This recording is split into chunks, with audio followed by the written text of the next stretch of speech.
मित्रों, सन 47 का बंटवारा नेहरू और जिन्ना का चरित्रहीन होने का परिणाम था।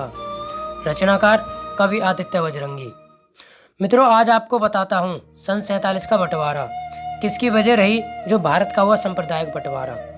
कभी गांधी ने कहा था होगा मेरी ही लाश पर बंटवारा, कभी गांधी ने कहा था होगा मेरी ही लाश पर बंटवारा, जिंदा रहते रहते करा गए वो महान आत्मा भारत का बंटवारा।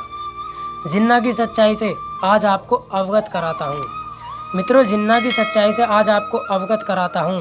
कैसा था चाचा नेहरू ये भी खुलकर बताता हूँ। जिस जिन्ना को कोई मुसलमान मुस्लिम नहीं बताता था, वहीं नेहरू अपने आप को कश्मीरी पंडित बताता था। सूअर का मांस खाकर जिन्ना अपना धर्म इस्लाम बताता था। सूअर का मांस खाकर जिन्ना अपना धर्म इस्लाम बताता था। दोपहर के खाने में पंडित नेहरू बीफ गाय का मांस खाता था। शराब पीकर प्याज पर रुपए देकर वो कैसे मुसलमान कहलाता था।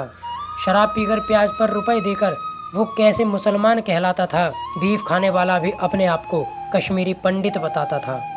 सन 47 का बंटवारा कोई सांप्रदायिक न झगड़ा था। सन 47 का बंटवारा कोई सांप्रदायिक न झगड़ा था, बस दो चरित्रहीनों की आपस की बात का रगड़ा था। एडवीना से संबंध नेहरू और जिन्ना ने बनाया था, जिसकी वजह से जिन्ना और नेहरू का आपसी झगड़ा था। एडवीना पत्नी थी माउंटबेटन की, जो अंग्रेज शासक था, जिसने शिमला में जाकर नेहरू से पाकिस्तान बनवाया था। पाकिस्तान बनाने के लिए जिन्ना ने प्रधानमंत्री पद मांगा था। पाकिस्तान बनाने के लिए जिन्ना ने प्रधानमंत्री पद मांगा था। अय्याश नेहरू ने पाक दिया पर जिन्ना को मंत्री ना बनाया था। तथाकथित जिन्ना का जीवन कुछ महीनों का ही बाकी था। तथाकथित जिन्ना का जीवन कुछ महीनों का ही बाकी था। नेहरू को समझाया, फिर भी उसने ये स्वीकार ठुकराया था। फिर अंग्रेजों ने अपना रंग जिन्ना पर चढ़ाना शुरू किया। मित्रों, फिर अंग्रेजों ने अपना रंग जिन्ना पर चढ़ाना शुरू किया। कांग्रेस से निकालकर उसे मुस्लिम लीग का चेयरमैन बनाया था। एडवीना के साथ नेहरू शिमला में माउंटबेटन के सम्मुख था, जहां उससे अंग्रेजों ने पाकिस्तान बनाने का दबाव बनाया था। मना किया नेहरू ने, फिर भी उसका गिरा चरित्र उठना पाया था। मना किया नेहरू ने, फिर भी उसका गिरा चरित्र उठना पाया था। एडवीना ने धमकाया, सारी काली करतूतें प्रेस में छपवा दूंगी। एडवीना ने धमकाया, सारी काली करतूतें तेरी प्रेस में छपवा दूंगी। ये सुनकर नेहरू ने मुंह की खाई और पाग बनाकर आया था। फिर दिल्ली में आकर गांधी को बुड्ढा खूसड़ बतलाया था। फिर दिल्ली में आकर गांधी को बुड्ढा खूसड़ बतलाया था। आदित्य बजरंगी क्या क्या लिखे उसकी काली छाया को। आदित्य बजरंगी क्या क्या लिखे उसकी काली छाया को। 3 जुलाई 1947 को रात 2:30 बजे हस्ताक्षर करके आया था। फिर क्या मित्रों, भारत का बुरा समय आने वाला था। सन 47 की रात को 12 बजे आज़ादी का फरमान आया था। जिन्ना और नेहरू की शराब की बोतल 16,000 रुपए की आती थी।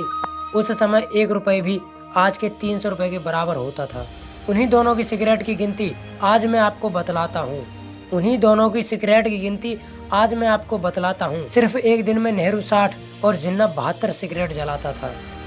6,32,000 युवाओं का बलिदान बेकार गया। आजाद भगत सिंह का सपना भी भारत में चकनाचूर हुआ। आजाद भगत सिंह का सपना भी भारत में चकनाचूर हुआ। अमर बलिदानी भाई राजीव दीक्षित जी को सुनकर ये लिख पाया हूँ। सत सत नमन उनको जिनकी वजह से राजीव भाई को सुन पाया हूँ। मित्रों, ये रचना राजीव दीक्षित जी के व्याख्यान को सुनकर लिखी गई है और पूर्णतः सत्य है। अगर किसी को कोई परेशानी है तो कोर्ट में जा सकता है और नेहरू की जीवन शैली खुलवा सकता है।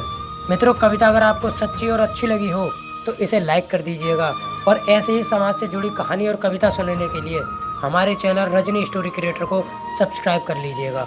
आपका बहुत बहुत धन्यवाद। जय हिंद।